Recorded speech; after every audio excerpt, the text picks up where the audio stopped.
Always tracking. WTVA 9 News begins with the Severe Weather Authority. Happy Sunday. I'm Chief Meteorologist Chelsea Simmons. Right now it is 12:21. We were off air earlier this morning. We have got that back up, thankfully, and going so we can give you another weather update, and a good one for a lot of folks out there. Now, looking at storm track Doppler radar right now, you can see most of the precipitation is starting to move out of the area. For northern parts of Alabama, still seeing some frozen precipitation, but most of that rain that we see right now, just rainfall. Now, we saw a lot of impacts through the overnight, and we'll talk about those here in just a moment.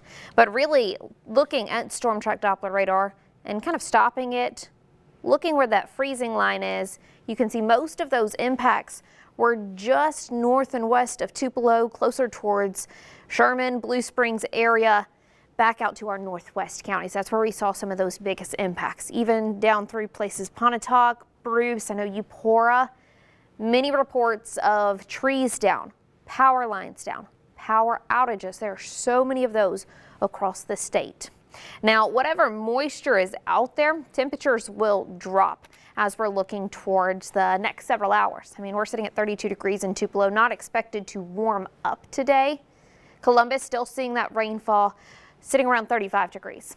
Now, we've also saw a lot of rainfall, so maybe some isolated flooding areas along with this that concern through those south and eastern counties. Some places picked up closer to 3-4 inches of rainfall. If you have any more of those reports, send those in, whether that's the potential for flooding southeast or any of those icy conditions. And we thank you for all of those reports that we have gotten in so far.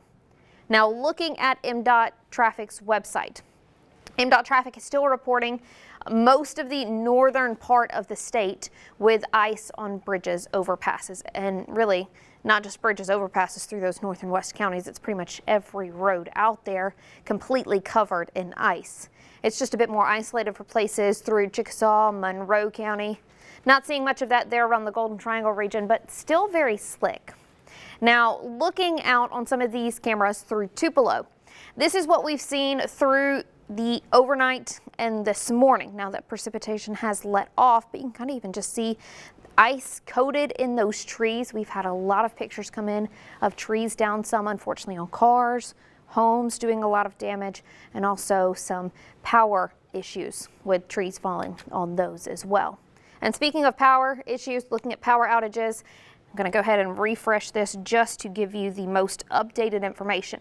In the state, there is just under 150,000 folks without power, and I think that's a little bit underdone because Alcorn County is only reporting about 55% on this map, but Alcorn County put out that 100% of folks that get power from them do not have power right now. So I think that's a little bit underdone on how many folks across the state without power. Now, if I can kind of zoom in, Lafayette County has over 20,000 folks without power. Lee County, this is reporting over 13,000 folks without power.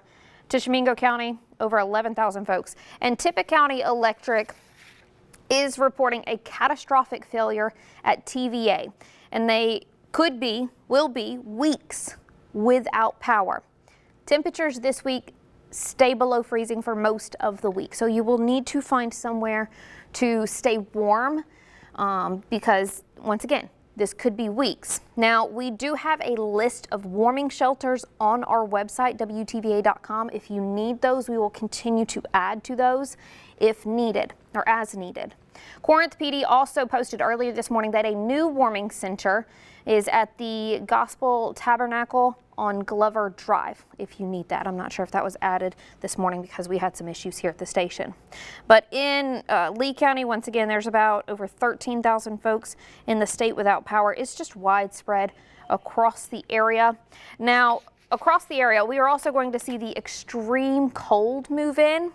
Looking on Storm Tracker, it has a lot of that precipitation move out and temperatures will start to drop. We're drier this evening, thankfully, but as we look closer to 6:30, 7 o'clock, temperatures 10 degrees in Tupelo, Corinth about 6 degrees. Even where we haven't seen the freezing weather as much, Macon 17, Caledonia at 15. What that means is the rainfall that we've seen, southeastern counties, will freeze on roads, bridges, overpasses. So that's one thing that we need to watch out for going through this evening and into the overnight. Because temperatures get so cold, that could actually drop the ground temperature. So patchy areas of ice, even if you haven't seen that over the past few days. But that ice that is in our northwest counties that has fallen in the past couple of days doesn't look to be going anywhere anytime soon. So make sure if you do not have to get out, you stay at home, stay where it is nice and warm. I do want to take a look at some of the reports that we have got in this morning, overnight, at some of those trees down, some kind of damage pictures that we've seen there. You can see that part of that tree is fallen over just because of the weight of that ice. And this was actually along 22 in between Blue Springs and New Albany. Pretty much every tree there coated in ice, and some of those even toppled over into the interstate. So this is causing travel hazards for many folks across the area. You can see one limb there is snapped, just how much ice has coated that tree there. And then this is in Calhoun City. That is a large tree, and it unfortunately looks like it has fallen right on top of the home. I've had reports sent to me of trees falling onto vehicles from the overnight early this morning. And this is really that concern that we stressed about last night, that ice buildup on power lines. You can just see how much of that is there. This is going to continue to stress the power system. So these power outages could go up. So that's why you need to continue to make sure that you have a plan if your power does go out, because it is going to get extremely cold. We actually have some of those extreme cold warnings in effect through all of our Mississippi counties starting tonight and going through Tuesday at noon. Now, it's not warming up much Tuesday. We're only climbing into the mid-30s, and then we're dropping back down into the teens through the overnights for most of the week. So it is going to be cold, but I'm going to go back to Storm Track Doppler and show you how most of that wintry precipitation is moving out, and that rainfall will move out soon, really within the next couple of hours for most of us.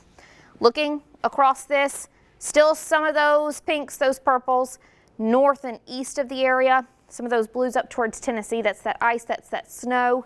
But for anything that's falling down closer to the Golden Triangle region, Vernon, luckily just in the way of rainfall. We will continue to monitor those power outages, road conditions, but also another thing, some school closings. There's a list of school closings also on our website, WTVA.com. You can find that. But we will continue to monitor all this and give you that latest information. Once again, if you have any of those reports, send those in to us. And if you don't have to get on the roads, just stay at home. So just stay warm and stay safe.